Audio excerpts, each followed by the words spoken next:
Being a Splatoon fan is wild. We're gonna have 3 full games before Mario Kart gets a new entry after 8.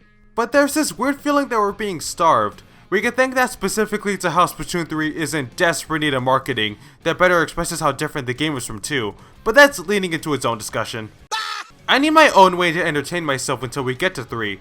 I have been playing the hell out of Splatoon 2, got my S ranks in everything but Clan Blitz, for easy reasons to explain, but I need something extra, so I decided to boot up my old Wii U with my copy of Splatoon 1. This right here is where it all began. The part I'm focusing on though is the single player campaign the game had. So far the most interesting part about 3 for me was the trailer for the new story mode, which just made me want to replay all the previous campaigns in the past games, starting off with Splatoon 1's campaign. The last time I fully played this whole thing was when the game first launched, all the way back in 2015. God, it boggles my mind how fast time flies. Probably part of the reason I only played it once is that you have only one save file per profile, and my dumb 6th grader brain didn't know how to make anymore. Yeah, well 18-year-old me has it figured out now, and Luigi has taken the helm as my second profile. Wow, the Wii U menu now looks so desolate ever since Miiverse got shut down. It was so much fun seeing all the weird and cute posts people would make, and no longer having that in one doesn't feel right. Say what you want about the Wii U, but it had way more personality than the Switch ever had. Back on topic though, starting a fresh file and getting back to Angopolis Square doesn't take too long, and the story mode technically begins with the first news broadcast from the Squid Sisters. The Great Zapfish, which is the source of power for Angopolis, has mysteriously vanished, and the only clue to go off of is the recent UFO sighting. And with this massive report that could lead to a crisis throughout the whole city, society kinda stops caring immediately, which is unsurprisingly accurate. If we want to do something about it, however, all we have to do is follow this weird old dude down into this manhole he popped out of. Anyone ever vibe on these poles? Never mind. It's here that we arrive in Octo Canyon and meet everyone's favorite crazy old squid, Captain Cuttlefish, the leader of the Squidbeak Splatoon during the Great Turf War of 100 years ago. He believes the Octarians are the ones who stole the Great Zapfish as revenge for the war, but nobody believes him except supposedly us. He asks that we join his new Squidbeak Splatoon in order to steal back the Great Zapfish, and we just say nothing, which translates as a yes. And with that, Agent 3 is born, a squid of few words but becomes the veteran agent of the Splatoon canon. They can be any gender you want, but since my main file is a boy, I went with a girl. That's also seemingly the accepted gender by the community based on the promotion art for the games. Equipped with a hero shot, our journey begins with a starting area consisting of 3 levels to show us the ropes. The structure consists of linear levels that are accessed through painting these kettles and diving in.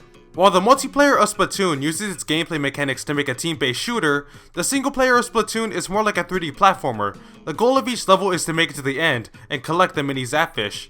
You'll be going through linear platforming obstacles with a bunch of Octarians acting as the enemies, starting off with the basic Octo Troopers, who are easy enemies that'll move slowly and only launch slow-moving projectiles. Some will be shielded, but all you gotta do is throw a bomb and boom, there's your opening. Pretty much your training for dealing with any other enemy. You're taken from section to section using these launch pads that'll have you flying across the sky to your destination, just like squid jumping in the main game, and it's always a fun spectacle each time you do it. Eggs act as your main collectible, which can also be found in crates all over the place. The first 3 levels of Octo Valley are your basic tutorial for playing Splatoon, but I will admit, it's still fun to go through. They're easy as hell, but still have a satisfying gameplay loop to them. After those stages are over, there's the first boss, the Octo Stomp. All you really gotta do is wait for it to stomp and then climb your way on top of it to shoot its giant tentacle. Do that 3 more times and that's the fight. It's really easy, but teaches you the basic skills of climbing up walls. The thing has fabulous legs, by the way. Once that's done, the pathway to the next area opens up, and that's pretty much the loop for single player, just with 6 levels per area now. Jumping back to levels, they were really enjoyable to go back to. There's enough to a level design to keep me invested. The main reason for that is that there are many different mechanics exclusive to this mode, and each level will be based around one of them. Floating Sponge Garden is centered around these sponges that grow in size when you ink them. You gotta keep doing this to platform through the level, but enemy shots are also capable of shrinking them, so you gotta watch out for that. Oh dude, one of my favorite levels in this game is the one based around terrain that you can only see when it's inked. You'll be going through completely invisible walkways in the air as you figure out where you're supposed to go. The level immediately starts with one of these balloon fish, which you pop to reveal the whole gimmick of the level, and then it has you fighting enemies who can also reveal where the terrain is, eventually throwing squeegees into the mix. It's a really creative level. These ink rails as well are really fun. There are lines of ink that you can freely move through to reach different points of a level, and jump out immediately to begin shooting again in kid form. It's like a faster version of a tightrope, but the animation behind it makes it feel really good to flow through. Not every mechanic is super creative. You got some levels that are based around simpler things like spinning platforms or propellers that move platforms when you shoot them, but they all have a good sense of progression in the levels. It's that game design thing people have probably heard about, where they introduce a mechanic in a very safe way and then make it more complex as the level goes on. That mentality is definitely there for the stages of Octo Valley, and it does it really well. Unfortunately, all this stuff doesn't hold true for every level in the game, as there are two extra types of levels I have yet to discuss, yet they are very similar, the Octo Striker and Octoling levels. Both of these types of levels will have you go through a modified version of a multiplayer map, where your goal is to make it to the other side. For the former, an Octo Striker will continually be sending ink strikes at you that you'll have to dodge. Every time it fires at you, you have to move out of the way, and that's pretty much it. There's normal enemies along the way, but it's still just a linear trek through a multiplayer stage, and the tutorial map. It just feels like a lesser version of a normal level, with a predictable ink strike that you have to periodically avoid. For the Octoling levels, it's also on a multiplayer map, but your enemies for these levels are the Octolings, who are the equivalent to the Inklings, but instead of squids, they're octopuses. Essentially, the Octolings act as AI opponents, and it's very clear the whole purpose is to train you on how to fight other players in the multiplayer, but in the most basic way. The AI isn't the toughest, as they can be very unaware of their surroundings and get themselves stuck in your ink a lot. The only weapon they can use is an Octo Shot, which is the equivalent to a splatter shot, and that's it. They literally don't have any other types of weapons to fight you with, which means their way of teaching you multiplayer combat is very limited when you're always fighting the same playstyle. Throughout the levels, you'll pick up these armor cases that give you an extra shield of health, as you're just as fragile as you are in multiplayer. But on these levels, it feels like they give you more than you need, so you can really just power through most fights. These and the Octo Striker levels are definitely my least favorite part of the story mode, and these both always appear once per world, after the starting area. At least you can blaze through them pretty quickly once you've upgraded yourself. By collecting eggs, you can upgrade the different aspects of your character, from your fire rates, incapacity, and the power of your sub-weapons. There are 3 different sub-weapons from the multiplayer that you can use. The Splat Bomb unlocked by default, but you also get the Burst Bombs and Seekers, and you can switch between them by using the D-pad. I personally focus on upgrading my fire rates, because with just one upgrade, this thing inks like crazy and demolishes enemies in an instant. Upgrading yourself is a good incentive to explore the nooks and crannies and levels, but the main reason you'll be doing that is for the sunken scrolls inside these small orange boxes. There's one in each level, and your main collectibles to look out for. They're just the right amount of secret if you ask me. They're not insanely complex to find, but you still gotta keep an eye out for any spots of the levels that look like there's more to them. I'm pretty sure I only had to replay a level due to missing a sunken scroll like once, so getting all of them shouldn't be much of a hassle. For each scroll, you're given a page that goes over some aspect of the lore. Splatoon as a series is actually rich in its world building, and the scrolls from the first game set up a lot of the base knowledge of the world and its history. It's here where it's established that Splatoon actually takes place in a post-apocalyptic planet Earth, where the world was flooded, killing all humans until the sea creatures evolved to live on land. Due to the limited land caused by the rising sea levels, the Great Turf War was fought between the Octarians and the Inklings, with the Inklings winning by the end. This led to the Octarians being forced to live deep underground in caves, like the levels we go through in the game. Yeah, all these bright and open areas are actually all underground domes, to make it look like they're in a freer space, which is both fascinating and kinda depressing to think about. The environmental levels are honestly really good when you take a moment to appreciate it all. They've been running out of power, however, which is the reason they sold the Great Zapfish in the first place. There's honestly a lot of reasons to sympathize with the Octarians. Allowing them to live more peaceful lives with the Inklings eventually becomes an aspect of the series. For now though, no, they bad, kill them, whatever, who cares about morals? Besides all that history junk, there's a good amount of coverage over the culture of Inkopolis. My favorite sunken scroll though, is the one focused on the origin of Judd, the cat that determines who wins a match in the multiplayer. He was owned by a scientist who, before their death, put a drug in Judd to make them immortal, and then placed him in a cryogenic chamber so that he'd survive and live beyond the end of humanity. And just like that, Judd became the only mammal on Earth. It's such a sad little detail, but one that makes the world of Splatoon feel more alive, and sunken scrolls in general were one of my favorite parts of the story mode. It was always a treat seeing what bit of lore would be covered in the one I just got. Now as for the story that actually unfolds in the mode itself, yeah, there really isn't much. Captain Cuttlefish will talk to you during levels, but it's kinda hard to pay attention to. You can talk to him in the overworld where he has a bunch of random lines of dialogue, but he'll actually have stuff to say between each world. After the third world though, he gets kidnapped by the main bad, and now we have Agents 1 and 2 to help us through the levels. By these last two worlds however, they kinda run into a problem, and it's that we ran out of unique mechanics, so a lot of the levels are basically just more challenging versions of the previous levels. I was evading flutters through a maze in this level, and here I am doing it again, only with a larger map.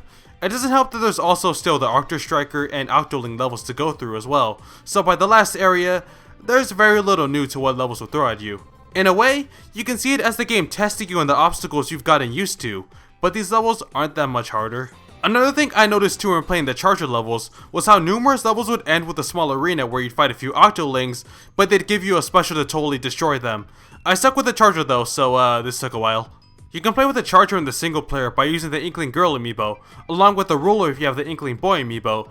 You only have 3 levels per area, and the boss, so it's not exactly a way to replay the whole game with a different weapon.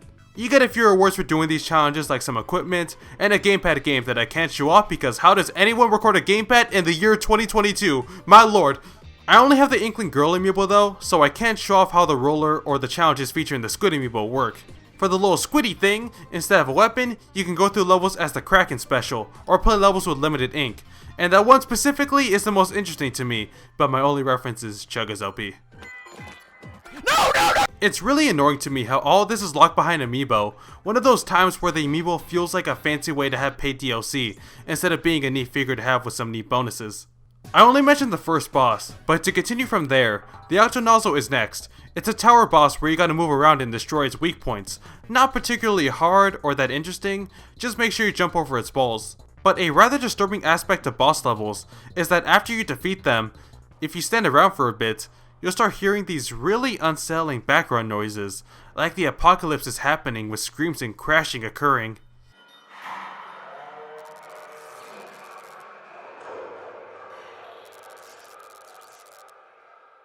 People have interpreted this in many ways, but a popular one is that Octarian society is falling apart and going into chaos as you've been stealing their sources of electricity. What's even stranger is that not even the director of Splatoon supposedly knew about these sounds, and that by itself makes this a lot creepier. I'm sure this scared a number of 12-year-olds when they found out about this, and I might have been one of them. Third boss, the Octo World. This fight is legitimately fantastic. It attacks you by rolling at you, but to get it vulnerable, you have to ink enough turf so that the boss will get stuck in it, leaving it open to attack. Throughout the phases, the floor will start spinning and some areas will become uninkable, and it's overall really smartly designed. Boss 4 is the Octomaw, and this one's pretty good too. You gotta shoot away his teeth so that you can throw a bomb inside it. The attacks are flashy and the design is fun. Not much else to say. Before getting to the final boss, I want to briefly bring up the music, because I am an unapologetic lover of Splatoon music, and I don't care what anyone says. I love this game's OST. The abstract and weird vocals are easy to make fun of, and people have definitely made fun of them, but I can't help but find it fun to listen to. Octo Valley has its own sound to it, since it's mostly songs from the in-universe band Turquoise October. My favorite songs from them in the game are 8-Legged Advance and Tentacular Circus. I think I said that right. I would defend these songs like my life depends on it. Shuffle Parade and Tornado Shuffle are kinda bland songs, I'll admit that, and there's not that many themes for stages, so you'll end up hearing the same ones a lot, but god damn it, Splatoon music is awesome, y'all are just boring. The final boss is located all the way in this UFO that you're free to jump off of, and you can actually end up landing on an earlier area, which I like to do. Entering, Captain Cuttlefish is all tied up, and awaiting us is the Great Zapfish, being held by the true big bad of the story, and the leader of the Octarians, DJ Octavio, a DJ Octopus. I love this guy. This fight is pretty different from all the rest. DJ Octavio will be firing an onslaught of projectiles at you, but when he launches his fists, you gotta shoot them back at him to push him back, in order to progress through the stage. Yeah, this fight isn't a set arena like all the other fights. Your surroundings continue to change the further you get into the fight, utilizing mechanics you're familiar with from the levels. Once you reach the end of a section, Octavio will launch a giant missile that you both have to play tennis with, until it goes blam in his face. A launchpad appears, and it's off to another part of the map to duke it out. It's a really long fight that keeps you on your squid feet, since he adds moves like his own killer whale. The rate of specials and armors that appear feel like a fair amount to keep you going without making you too overpowered. The atmosphere here is off the charts, as Octavio is owning it with his theme, but once you reach the final stretch of the fight, a new song plays that's been alluded to previously, Calamari Incantation by the Squid Sisters. This frees Captain Cuttlefish and 100% confirms that Agents 1 and 2 are actually the Squid Sisters, and Cuttlefish is their grandpa. It's a plot twist that's incredibly obvious to anyone over the age of like 12, but as someone who was 12 when I played this game, oh my god, this is the final, it clicked in my head, oh my god, cool! Going through the final phase of this fight with Calamari Incantation backing it for the first time is still one of the most hype moments I've ever had with a final boss. It's been a simple journey getting here, but this whole sequence makes it all feel like something special, and god damn it, it's just cool as hell. The fight gets legitimately challenging, but the song gives you this unstoppable confidence to kick its ass and deliver that final blow. There's definitely some nostalgia at play, but this is still one of my favorite final bosses in any video game. It never fails to energize me. Once DJ Octavio is defeated, we're taken back to the title screen, where a news broadcast is occurring. The Great Zapfish has returned thanks to the heroic efforts of Agent 3. Octavio is being kept in this little snow globe, peace has been restored to Inkopolis, we still have 2 more story modes to cover. And to wrap it all up is the credits, that you get to paint in yourself as it scrolls. All the really cute illustrations are shown off, and like the game itself, these credits are full of personality. The best part of the credits though, is the song that's playing, another Squid Sisters song, Maritime Memory. It's one of my all-time favorite songs from Splatoon as a whole, even when I first listened to it. There's this nostalgic feeling to the song. It makes it feel like Splatoon was a long-time franchise when the game came out, and not a budding series that grew to be a top Nintendo IP. To me, the story mode of Splatoon 1 feels like it's where it all began. Not only does Splatoon work as a fun multiplayer shooter, but it also has so much potential as a single-player platformer action game. This first story mode may have not tapped into all that potential, since ultimately, it's a supplementary mode to teach new players how to play multiplayer, like I've already said before, but it can't be denied how much creativity and care was put into this campaign. I still had a great time revisiting this mode.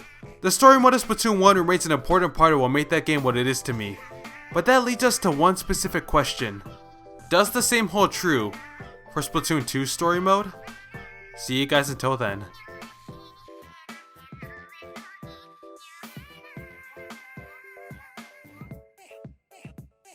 Well, that seems like a good place to call it for this video. If you like what I do, subscribing would be extremely appreciated. I've made a number of video essays and other discussion videos in the past that you're free to check out. With all that said, thank you so much for watching, and have a good day.